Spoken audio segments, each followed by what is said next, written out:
Mas um conflito minimizado, Américo Martins, a partir de um recuo do presidente Volodymyr Zelensky. Ontem a gente conversava muito sobre isso aqui. Por horas e horas e horas, Zelensky segurou o que fez em comunicado depois pelas redes sociais, dizendo que está aberto para negociar nos termos em que os Estados Unidos querem. Portanto, Américo Martins, você contava para a gente aqui também, não tem muito o que se fazer, Zelensky, diante desse emparedamento dos Estados Unidos. A gente até, em algum momento, achou que viesse uma resposta mais dúbia ou amena em relação à Ucrânia, mas o Zelensky foi com todas as letras enfático ao dizer que está aberto para negociar nos termos que o Trump quer. Américo Martins, traz um pouco do contexto dessa declaração do Zelensky e de como ela está sendo interpretada no mundo. Tainá, você tem razão. O Zelensky acabou sendo emparedado pelo presidente Donald Trump, em especial por conta dessa suspensão da ajuda militar. E essa informação que a Priscila trouxe, que é muito importante, que foi também a suspensão do envio de material de inteligência, informações de inteligência para os militares ucranianos, porque sem isso, e isso é fundamental para os ucranianos, eles não conseguem se defender mais propriamente e não conseguem também atacar as posições dos russos de maneira mais efetiva, porque eles precisam ter essas informações, por exemplo, de decolagem de aviões militares russos, de movimentação das tropas russas, de movimentação logística dos russos muito longe da linha de frente, de eventuais preparativos para ataques contra suas cidades. É assim que os ucranianos utilizam essa inteligência e o maior fornecedor dessa inteligência é os Estados Unidos. A Europa pode tentar ajudar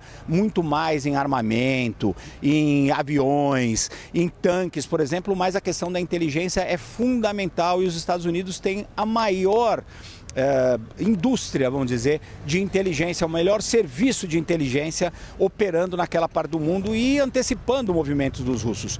Com essa confirmação de que eles suspenderam, inclusive, o envio de inteligência, ficou muito difícil para o Zelensky reagir de qualquer outra forma, a não ser ceder, recuar e aceitar, pelo menos dizer que aceita, assinar aquele acordo mineral com os Estados Unidos. Ele está embaixo de uma pressão enorme.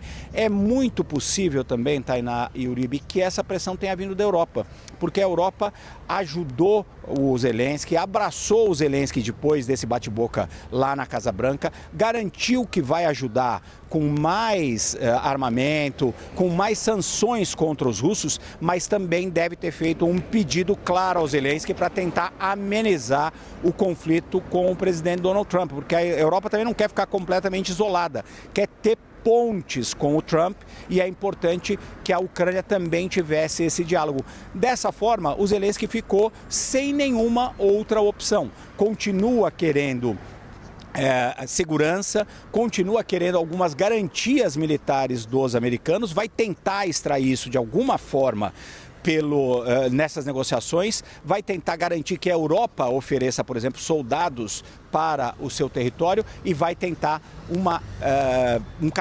assento na negociação com a Rússia. Então, a Ucrânia ficou meio sem opções a partir do momento que o Trump suspendeu essa ajuda militar, que foi uma coisa que a gente antecipou aqui na própria sexta-feira. Logo depois do bate-boca entre eles, nós comentamos aqui que o Trump teria dois caminhos ali. Ou ia forçar uma negociação direta com o presidente Vladimir Putin da Rússia, ou suspenderia a ajuda militar à Ucrânia, forçando o Zelensky a repensar sua posição. Foi isso que ele fez. Só para concluir, ele continua colocando uma pressão enorme sobre a Ucrânia, o presidente Donald Trump, e continua basicamente aceitando placidamente a posição dos agressores, dos russos que iniciaram essa guerra.